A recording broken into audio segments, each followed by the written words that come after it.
All right, I'm going to talk a little bit about this because people are, I think they're a little bit in their flesh concerning the name of the Most High. Now, I am a fan of just inquiring of Him and then confirming things. So, someone said a while ago that this Yahuah is actually the name of an Egyptian god. And so I said, well, I'm just going to ask the Father. And so I did. And I felt like, I don't know if he was necessarily against Yahuah, but I've tried to use that name to cast out demons. It's not really working for me.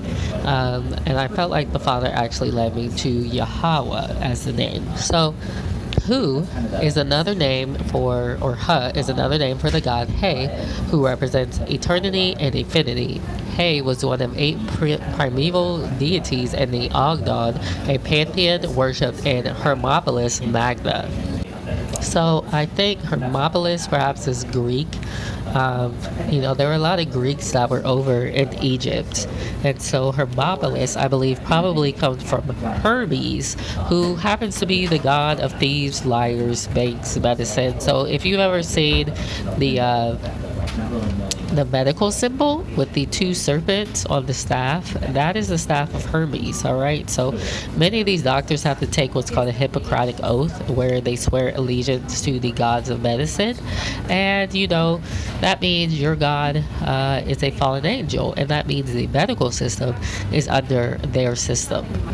So He's name originally meant flood. He was often depicted as a frog or frog-headed human. Now that's interesting because I saw that this morning about the frog, how the unclean spirits came out the mouth of the prophets.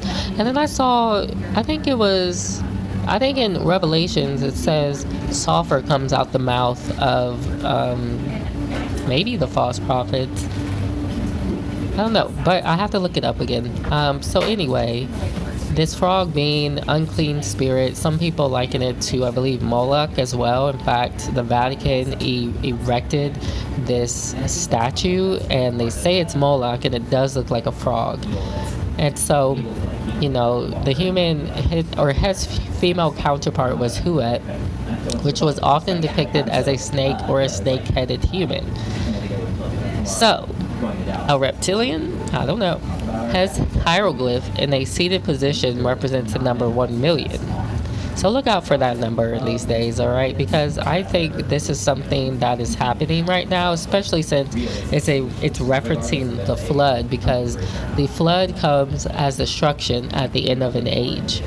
So He or Huet was part of a cataclysmic event that created the sun in Atum, its deific personification. So I believe that these Egyptian gods actually existed. I believe that they are fallen angels. And while a lot of people try to say, oh, it's a personification, sure, you can say that. But at the end of the day, it is the qualities of darkness that give them their qualities. And when they have control over you, you personify them.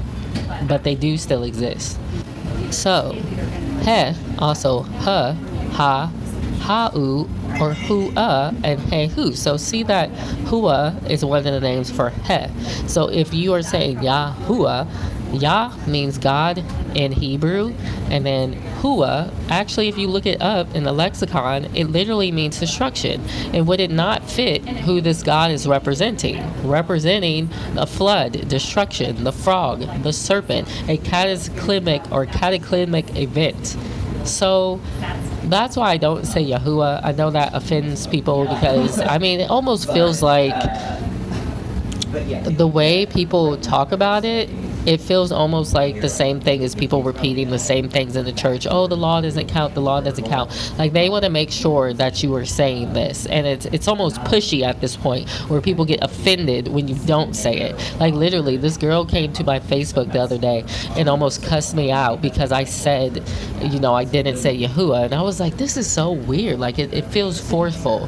So I think this is why. So it says this deity was a personification of infinity or eternity. Now, that sounds good. That sounds like, oh, this is the eternal God. But you have to understand, the infinity sign, all right, that is the Ouroboros. It's drawn as an infinity sign, or it's drawn as a circle with a serpent biting its tail. And sometimes the infinity sign will be drawn like that too. So this is not the Most High. This is a fallen deity. So it says in the Ogdog, in ancient Egyptian religion, his name originally meant flood, referring to the watery chaos new. Now the thing is, when God speaks, he brings chaos into order. So how is this the same God as the Most High? This is literally saying that this God is a representation of a cataclysmic event of chaos, all right? So here's a little picture of him at the bottom, and continuing, it says, this existed before the creation of the world. So perhaps that's why they bring up the Big Bang, right?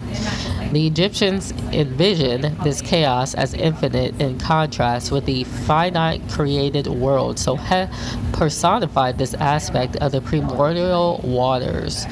Heth's female counterpart and consort was known as Uet, which is simply the feminine form of his name. So someone came up to me the other day and they were trying to teach that God has a wife. Now, I believe that all these beliefs are interconnected. I believe they are the same belief, except they manifest themselves, slightly different in different cultures, because really it's the same fallen angels that are involved in all this.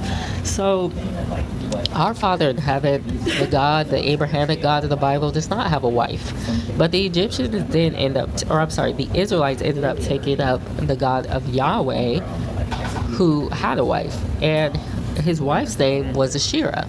Now in the Bible, you see the Most High, Yahuah, stating that, the people of Israel are supposed to cast away the Asherah pole. So does it really make too much sense for someone to say that God has a wife, and it's Yahweh, or Yahweh is the Most High?